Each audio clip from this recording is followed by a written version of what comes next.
Hello and welcome to the A&P. I am Alex Johansson and my co-host Patrick McCallum. Patrick, Hello, everyone. How are you getting on? we're having logical discussions about the state of the world. Let's get into it, brother.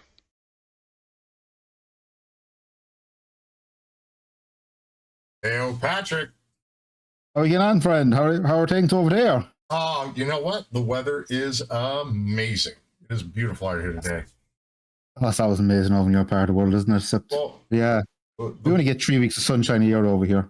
The political climate where I'm at is pretty disgusting. However, the weather, very, very nice. The weather's good. Right.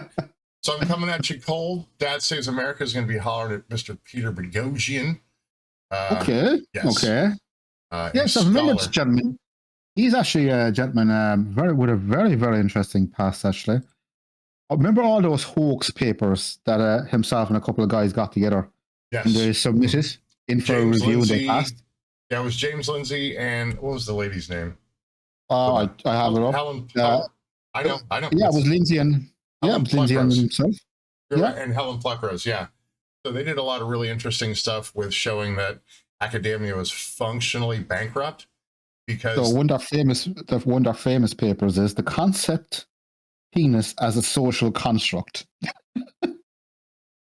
Yes, and the dog park one was pretty bad, and they actually did one which was Mein Kampf, except they changed some of the words and they made it up. I'm like, oh no, that's not the best. That's not the best at all. There was over 20 papers. There was over 20 papers in total. Right. Before the people started copping onto them, as they say. Yes. So Peter Boghossian is working, I believe, at the University of Austin, which is a new concept kind of university that isn't dependent on federal money or any of those kinds of things. Private university. Yeah. So they promote critical thinking and lots of other cool stuff. He does have a real burn it down attitude toward universities and that function because it's destroyed the peer review process to be a handing up. And a lot of the papers and things that get approved don't ever get cited in the future. So they're worthless doctorates that don't do anything functionally for society. No, they don't. So, and it's a shame, really, especially how much young people pay for university over in your neck of the woods as well. The quality education they get at the end of it. Right. Well, what it's become is a DEI administration fee. So there's a bunch of bullshit certifications and things that you need to get into those positions. And once you get them, you're dialed in, right? And you can see this corporate structure thing work the same way. There's a lot of human resources jobs that are absolutely unnecessary and excess, and they don't fall within the corporate structure, right? So you can have a director of operations regionally who can't do anything about the HR person who is in fact failing in their slot. They're not doing the things they're supposed to do, but their bosses won't fire them because they're outside the chain of command, right? Very strange. It's a devil of their own making, as they say long ago. Right. But it's because the scholastic system has done that as well, right? The administration outside of with DEI and all those other things, you end up with a ton of incompetent people. The only function they have is to get more money and to make sure their jobs are safe. They don't provide anything of value to the system, right? No, and they're outside and they have control of the money and everybody else's ability to speak, right? And that's horrifically dangerous. We see quite a lot of them in the UK at the moment. I was listening to earlier on to a young lady called Connie Shaw. On Heretics, right? With Jamie Gold. Yeah. Okay. Yes. Where her experience in the University of Leeds.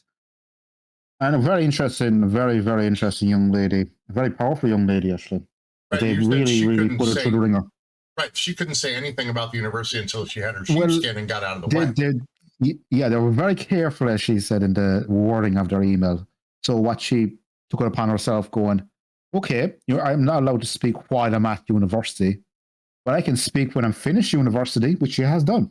Oh, yeah. Loud and proud. Yeah. She is pretty amazing. If you guys want to check her out. Really, really clever young lady. Really, really well done. We'll link that video in the description. So, all right. Yeah. We've talked too much. Let's let Mr. Boghossian or Professor Boghossian do his thing. Here we go. We need to create the kind of society we want to see. So we have, this is the fact, John, the society's been beholden by small, nasty, petty people. Exactly what we just said. Yes. And so it has to do with getting a degree in education, getting a doctorate in education, and then functionally being in control of everybody else's education, which is not the best way to do it. You should have the people in charge of STEM fields, not be people who have doctorates in education, right? That's you doesn't make any sense. You see it quite a lot actually in civil service jobs. You Right. see people in positions that should Right. not be in those positions. Well, and because it comes to a bureaucracy problem, right? The more bureaucracy you create, right? We're watching What If All Test. Remember Rudyard, right? He said, yeah, when you get these organizations, what their job becomes is to get unsolvable problems and then continue to generate funds in a way that people cannot stop paying. So taxation, right? So yes. and they continue to force that down people's throat. And then there's lots of people doing lots of things that don't matter and don't further society in any way, really. Yeah, it's just jobs, creating more jobs, creating just a bottomless pit, as I say, wasted money, wasted resources for everyone. Yeah, the blob, functionally, as Mr. Benz calls it. Here we go. I don't speak much about it, but they literally ran me out of my job. They physically surrounded me twice in Portland and told me they were going to kill me. I can't prove they were Antifa. They didn't have the garb on. They were unmasked twice. Once they cornered me and they told me they were going to kill me. Literally. So this seems to be a anti-conservative kind of movement to want to cause harm to those who bring concepts that are uncomfortable. This dude does not talk about things that are comfortable, but he does do a thing where he goes out in society and does an epistemological street epistemology. He sets up, I wholeheartly agree to I wholeheartedly disagree, right? Yeah, I've seen those images there while I was researching for this episode. Right. And I understand where he's coming from, but in this day and age, is it wise is the word I'm going to use?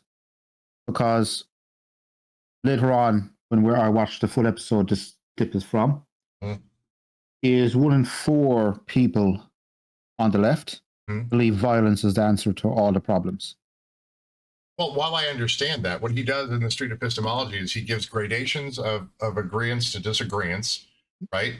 And then if you are firm and you say, I cannot be taken off this position, he will then work through not the what you believe, which you stated, but the why you believe the thing. Once you get into the why you believe and you start the critical thinking process, it seems a lot of these people just don't want to hear it. And the only response— They don't want to hear it. No, right. They're so stuck in and so rigid in their beliefs. Right. There is no change in their minds. In a lot of cases. Yeah, it becomes non-religious, religious zealotry is what it becomes. Yeah. And then once that happens, you other people, and then physical violence can be an appropriate answer in your mind. It's not an appropriate answer, but they think that, yes, this can be the right thing to do. If I shut you up, then I don't have to hear the thing you're saying. Yeah. You're not going to burst my bubble. Right. Well, and Charlie Kirk was just recently assassinated, and he has had multiple threats against his life. Brett Weinstein and his wife have been threatened. I mean, it's incredible. It is incredible that people speak and someone wants to kill you for your words. And that's a free speech problem. But the thing is we don't have free speech anyway, right? You can't go to the company you work at and say, I have a conservative view, and here's my conservative view. We'll get fired. No. Which means you don't have free speech, which means you have to have some kind of, I have enough money where it doesn't matter, which shouldn't be the case. We should be able to have a dialogue at any time. And I know people are like, oh, Alex and Patrick, it's just not realistic to sit down and have a pint with somebody. Yeah, that's because people are unreasonable. That's why, right? I think when I see those comments, me personally, I'm beginning to kind of agree with them. I think the days of sitting down and have a conversation across the table, I think, unfortunately, it's come to an end in a lot of ways, especially with the fact that people are not willing to do it anymore, even as he will explain later on that he was threatened on the streets and so on. Right. I think violence now is being used as an answer to most of the world's problems, unfortunately. I watched Cam Higbee and Crowder talking with people at campuses, and if they don't have security, you literally just get beat up by a mob. Yes. Right? I'm like, why would you do that? College should be a place where you get uncomfortable with ideas and concepts, figure out a worldview, and then you can make better decisions and optimize that. And you can show a future employer, yes, I went through this process. I committed 4 years to getting a degree, which means I have enough stick-to-itiveness to get that 4-year degree. But now it's just handouts. You know what I'm saying? A bunch of bullshit degrees that don't advance anything, and certificates that get you into special positions where you can not help society, but help your own pocketbook, right? Once Yes, you become pretty much. disconnected like that, it's horrible. Yeah, and I saw that with Stephen Crowder on Twitter and so on. He's going back out to college campuses and doing his table. Yes. And Change my mind. Change my mind. Yeah, change my mind table. And it's okay, it's great for him. But I see the amount of security he has with him now compared to the way it was years ago when he initially did this. Right. He used to only have 2 guys with him before, years ago. Yeah. Be 2 security guys, himself, cameraman and soundman, that was it. Now it's literally a small SWAT team. Yeah, he's got an entire platoon of guys. But the thing is that I should be able, or you should be able, or anybody should be able to go to a public place and go, hey, I've got an opinion. Let's talk about it. Now it's going to get you attacked. It is. I even see it in my own country where guns are not really prevalent, but I still see it when any right winger or anyone conservative tries to public speaking engagements, even in Ireland. The episode we did on the kid on Galway, remember? Yeah, you just see the sheer anger. And it's, as I said, long ago it was guys would sit down, have a bit of fisticuffs and have a few pints. Now it's, I think the sitting down and having a normal discussion even like this is nearly impossible. When one person thinks it's okay to beat you to the point where you are unfunctional or dead because they don't agree with you is definitely over the top. So yes, let's get back to Mr. Boghossian here. Really, and so that was like the final thing. That and my $5,000 tax bill that I got. But my point is that we have been dealing with some very nasty people, and the way to respond to those nasty people is not by being nasty or crazy. The way to respond to those people, and I mean, you think I'm sounding like a Christian, is to just say, listen, mistakes were made. Or when Malcolm Gladwell comes out and he says he made a mistake, hey man, thanks for saying that. I appreciate you did that. Let's move on now. Or recognizing that you've made a mistake means you can recognize there's an opportunity to change and be better. That's what that is, right? And I think that's what he's driving at here.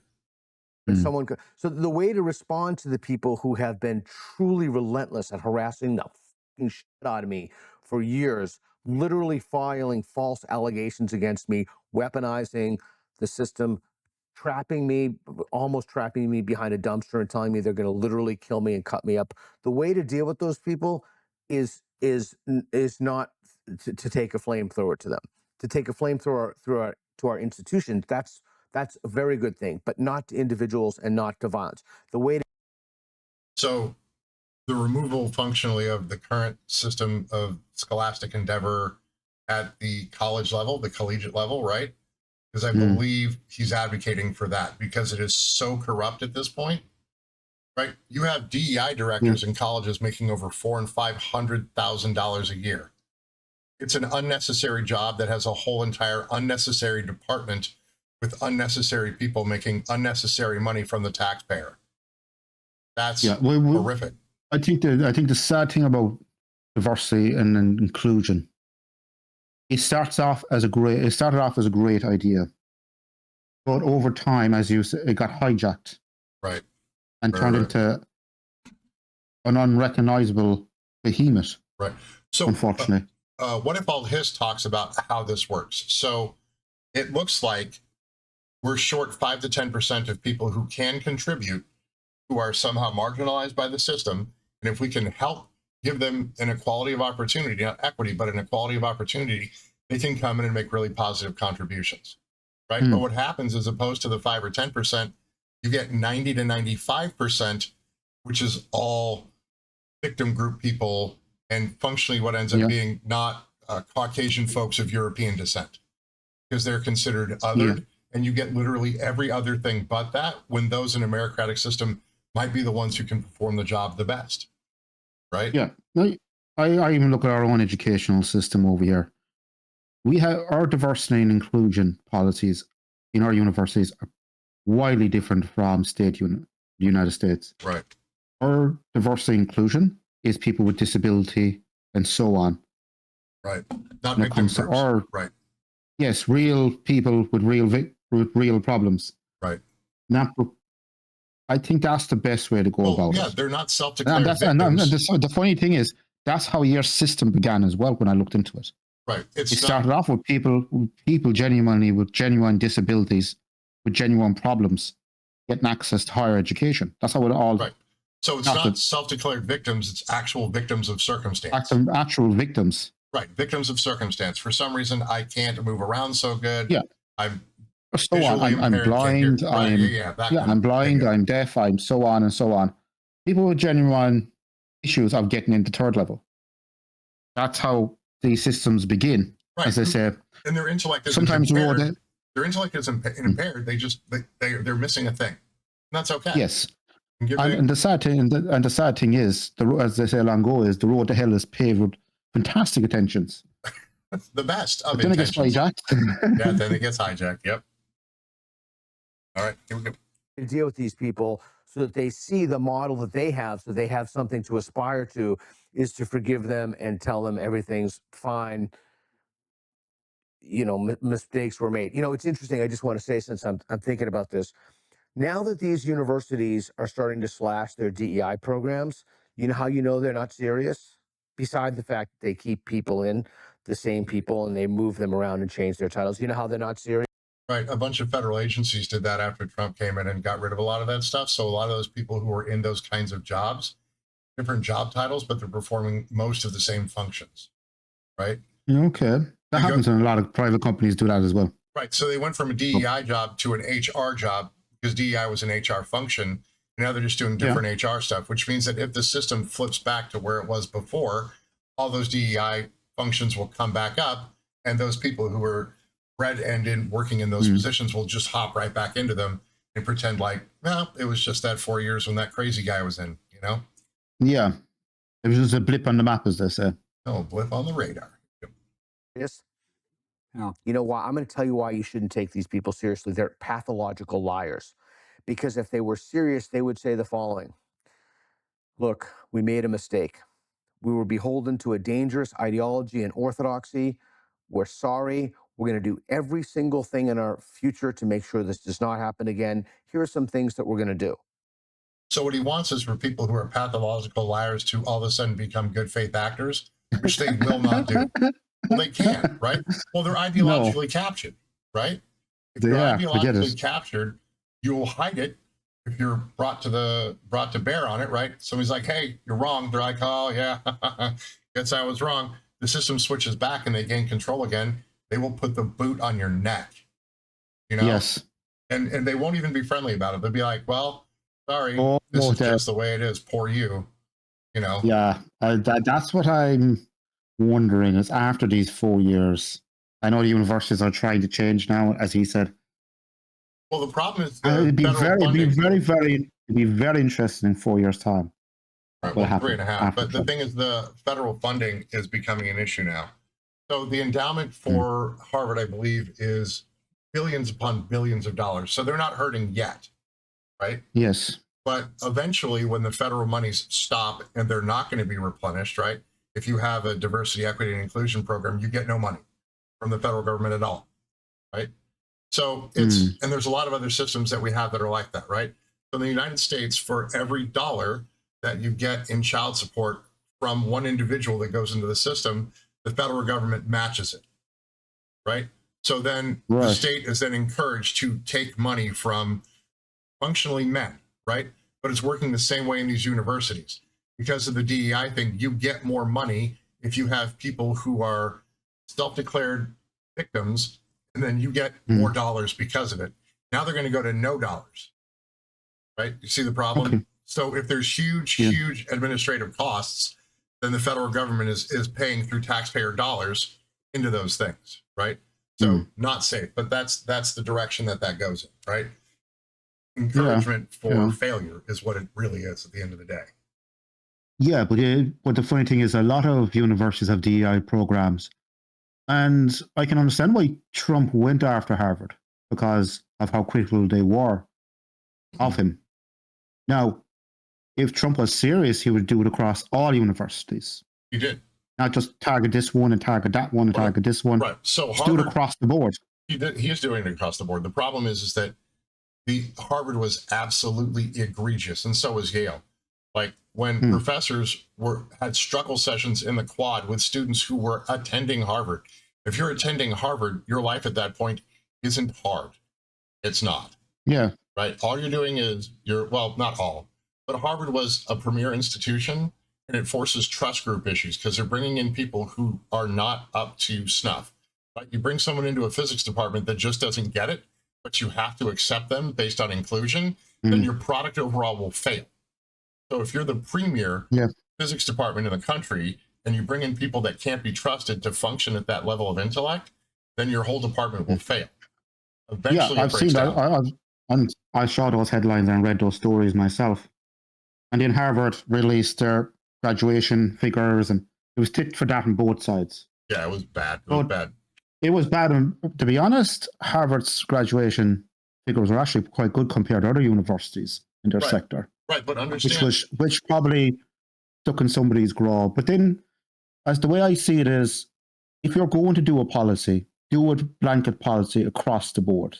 Right.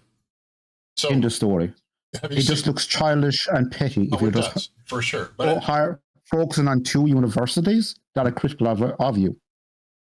Right. It degrades what you're trying to do as a policy. Right, then it looks targeted and bad because you're not saying and here's an entire policy. It does. It is targeted. It is completely targeted. Right. But have you seen the GPAs for these colleges as well? Yeah. They're super can high. See, super high, like unreasonably high. Not everybody is that good at the thing. They're not. Yes. Right? No. All right. Let's let this man cook. You don't even have to say what we're going to do. We made a mistake. We're sorry. I suppose if they say we hurt people, that would open them up to lawsuits. But we made a mistake. We latched ourselves onto a moral fashion. Have you heard a single institution do that? No, they have not done that. You haven't heard corporations do that. You haven't heard. Nobody has done that. That's an ESG issue because now the corporations are being held to some of the same standards as the collegiate spaces are, which is yes, I can see the. Yeah, it is interesting actually seeing how quickly. Look, business will probably change faster than the universities will because it's in their interest to change faster. They'll change their policies as quick as a wink, as they said. That's just the nature of business.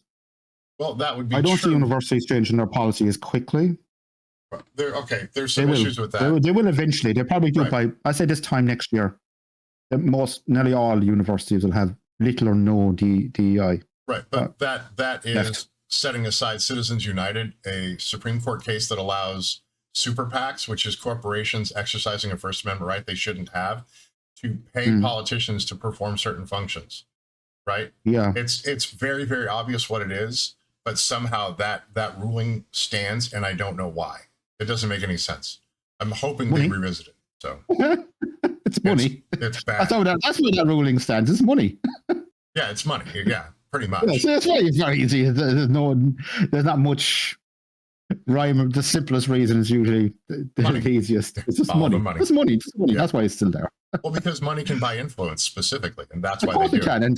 And not being smart politicians and judges are not immune to a bit of bribery. That's just the nature of the world. No, I know I'm being a bit cynical, but yeah, pretty much. That's why it's standing. Nobody can admit they've made a mistake and they were hoodwinked by a deranged ideology, particularly because, in all fairness, it was so insane and so stupid that it is a moral embarrassment to admit at any stage that you admitted that you believed any of it. And that you. Well, on top of that, no human likes to admit that they're wrong in any case. And I think a lot of these people won't admit they're wrong because they can't. They will have to admit they took a bunch of money for stuff they don't believe in, which quite a lot of them did. Oh, yeah. Here's free money. Yeah. All you have to do is say this thing. Really? Say this thing. And to be honest, you're kind of saying, okay, they're getting a couple of $100,000 a year to say a bunch of stuff they don't believe in.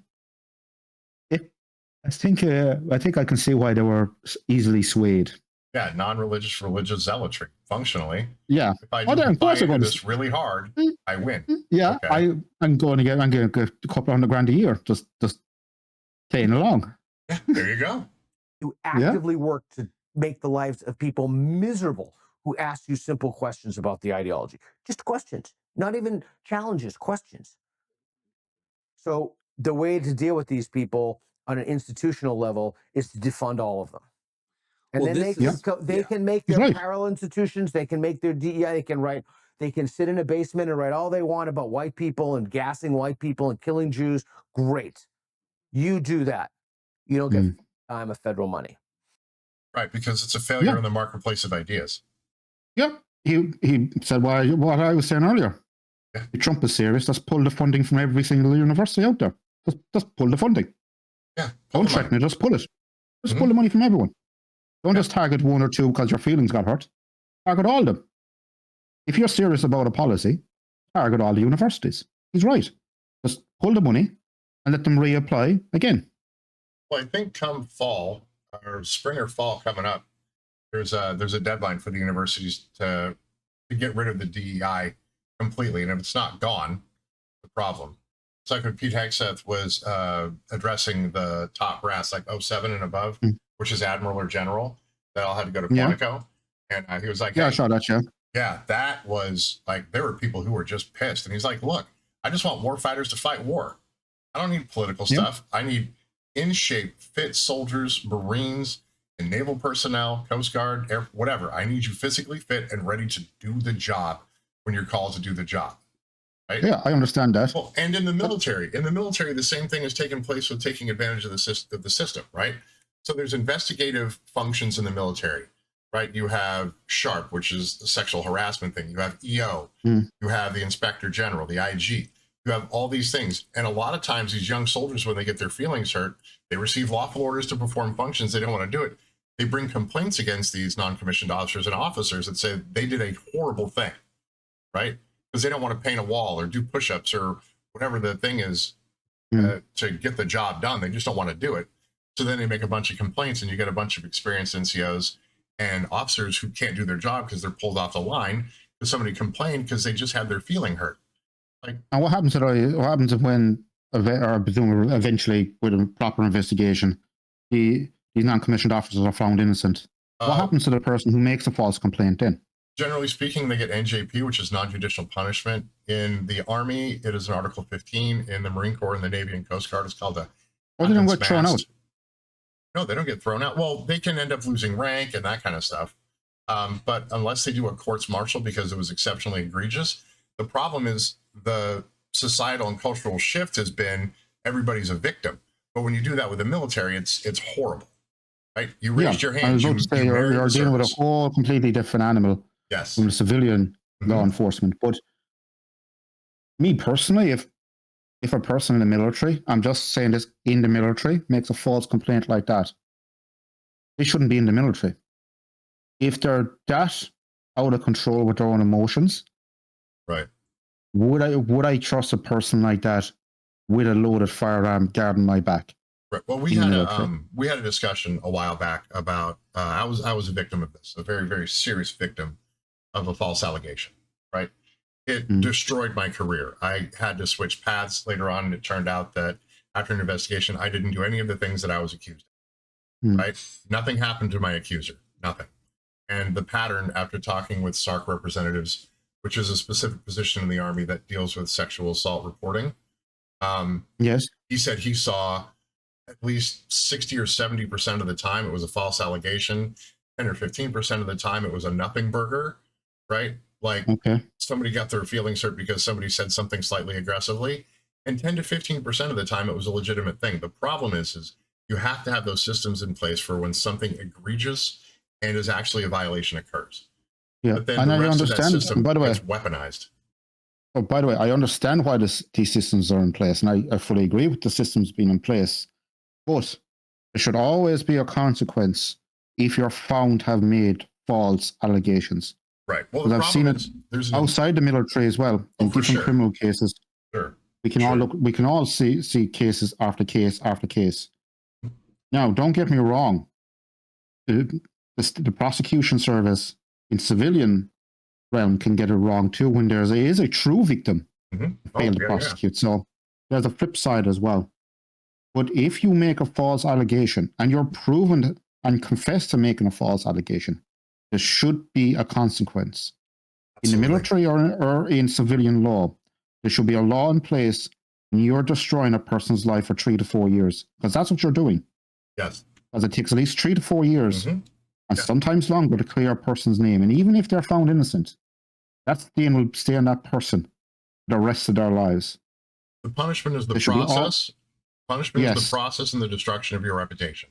And there should be always be a punishment on both sides. The laws should be equal on both sides. Right. Well, when it from comes to what I this kind of understand, there's some scenario. states in the United States where, let's say I accuse you of sexual harassment, then what happens is, if it's found out to be absolutely not true, then you suffer the consequences. Suit is brought against you, and you will serve the same amount of time as that person that declared an essay.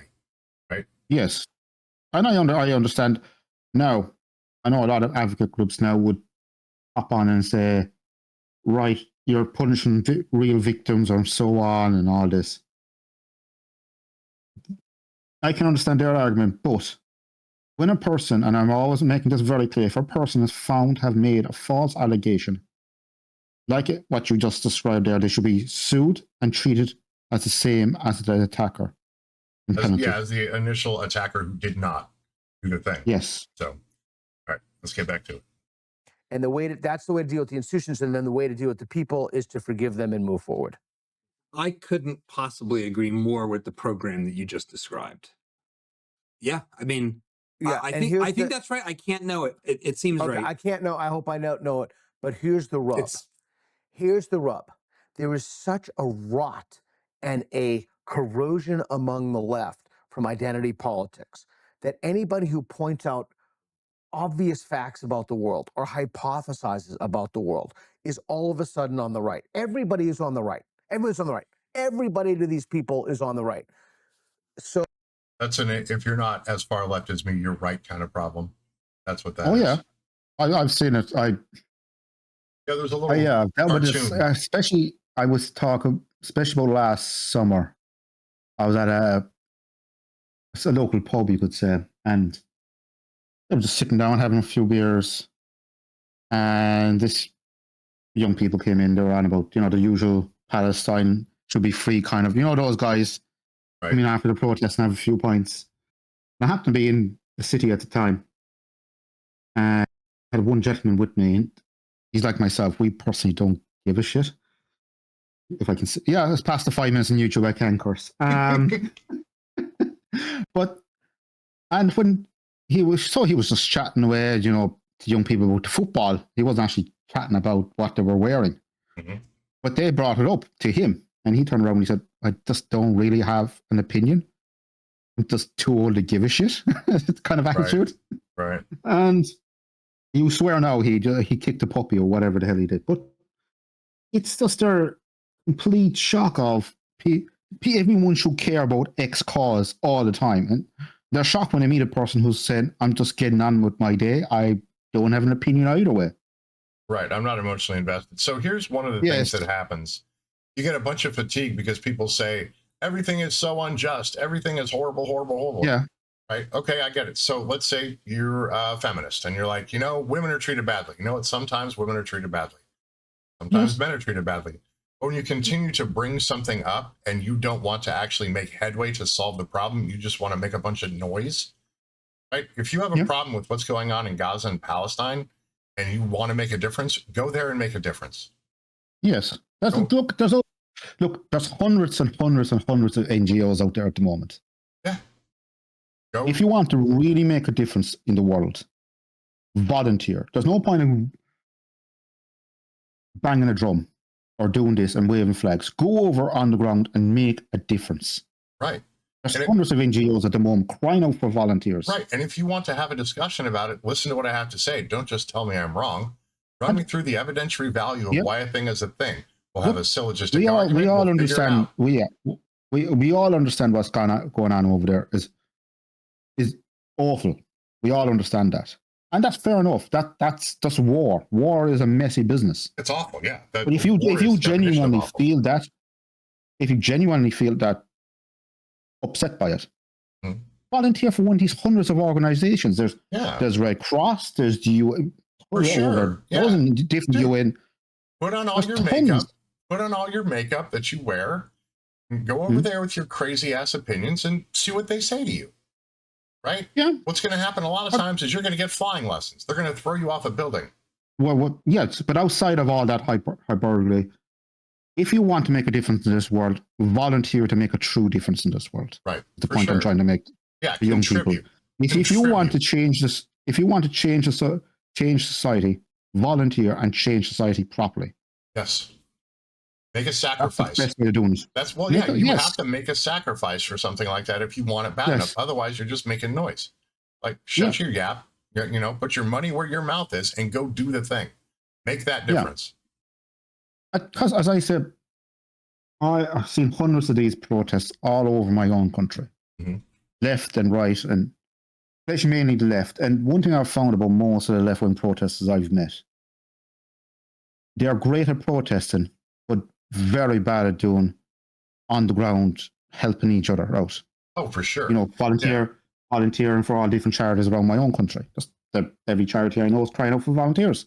So, do you remember when Portland had that safety zone for a while? Like, they declared their own little country, Anyway, so that was a couple of years ago. I remember that there was something on the news. Yeah, was that Portland? Yeah, it was in Portland. Where they made a little 2 or 3 blocks and they just kept all the police out or something like that, wasn't it? Yeah, was that Portland? I remember that story, right? Am I? Yeah, it's something like that. But functionally, what happened was they elected a leader who was bad, and then they ran out of resources in about a day or two, and they had to ask the city for resources. So they held onto an area, said it was their sovereignty, and they weren't going to give it up. They ran out of food, and then taxpayers in Portland and in the entire state of Oregon ended up paying for the food and water for them to live. And all the businesses that were in there just got screwed. But yes, I remember, you know, the way you see these stories in passing every now and again. And every time I hear about a story like that where they make their own little kingdom inside a country, a little enclave, it never ends well, because one, how are you going to support a population of people? Right. How are you going to feed them? Yeah. How are you going to heat them? You're going to start printing your own money and making your own government. Well, how are you going to function? Yeah, good luck with that. That's not going to work unless you're sitting on literally on a gold mine, or if you have a massive asset, if you're sitting on a massive asset that's functional and tradable, then you have resources to trade and get goods. Yeah, there you go. It becomes capitalism. But they don't like capitalism. That's how countries work. We go. So, how do we deal with broken minds, broken people, broken institutions, massive deficits, people not having conversations with each other, people who are gleeful at murder, AI that is threatening careers and jobs, particularly of young people, geopolitical instability with Ukraine? I mean, we have so many problems right now. I do not think those problems, with the possible exception of the debt, I do not think any of those problems are insurmountable. He's correct. Yeah. He's correct. If we can sit down and parlay and get through it, and we're all part of the same team, right? We are all NATO. We are all Ireland. We are all UK. We're all the United States. We are together as a team going to support it. We're watching Konstantin Kissinger, and he was like, look, if you subsection every little bit of your population, right? Say the Jews in the UK or the black population of the United States or whatever. Like, if you're not all Americans, if you're not all Irish, if you're not all Britain, right? You have a problem, right? Because we're not all working together for the same goals. And then when you import a bunch of people that don't have the skill set, like you were talking about before, they just don't conceptually get to where we are in the G20 countries. And Connor Tomlinson was talking about that. He's like, they don't care. They don't care. They're here to take your resources. And plus, they don't have a sense of future. Because I think what people don't understand is where a lot of these people from the third world come from is, one, life is very cheap where they come from. Yes. Most of them die young where they come from.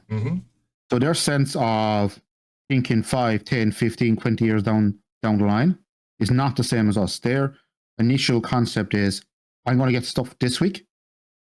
And then next week, they'll worry about, I'll get stuff this week. That's as far forward thinking as a lot of them are. And that's not their fault. It's just sort of where they came from, where they right grow up. That's just who and what they are. That's not But By grading them, it's just who they are. the other part of that is I'm going to take from you to get my thing this week.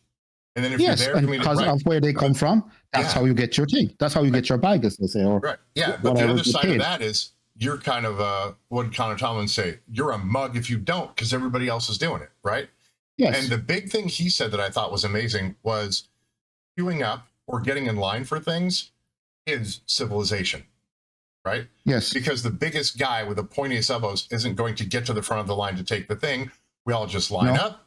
We have a discussion in line. God, this kind of sucks. Like, we got to wait for a while here. Yeah. Like, the big one in the United States is the DMV. The Department of Motor Vehicles is the longest, most difficult, arduous wait ever. So what they had to do is start handing out. Yeah. It took all day to get like a registration for your vehicle or to get something with your driver's license. So what they've done now. Why, strange question. Why aren't you automated? There's a lot of automation and you can get your registration for your vehicle from a kiosk. Well, let's say you want to register a boat or you have something that's awkward or there's been a problem with your child support. So now your license gets suspended. So you have to go in and go, look, I actually paid my child support. Someone there has to help you. Yeah. If you don't pay your child support in the United States, you lose your driver's license. Wow. Okay. Yeah, but if you lose your driver license, you can't obviously drive to work in order to pay back your transport. Correct. And then you're also operating your vehicle illegally and you don't have insurance, which is another $1,500 wait a second. to get pulled over. Who thought that was a good idea? State government, I suppose.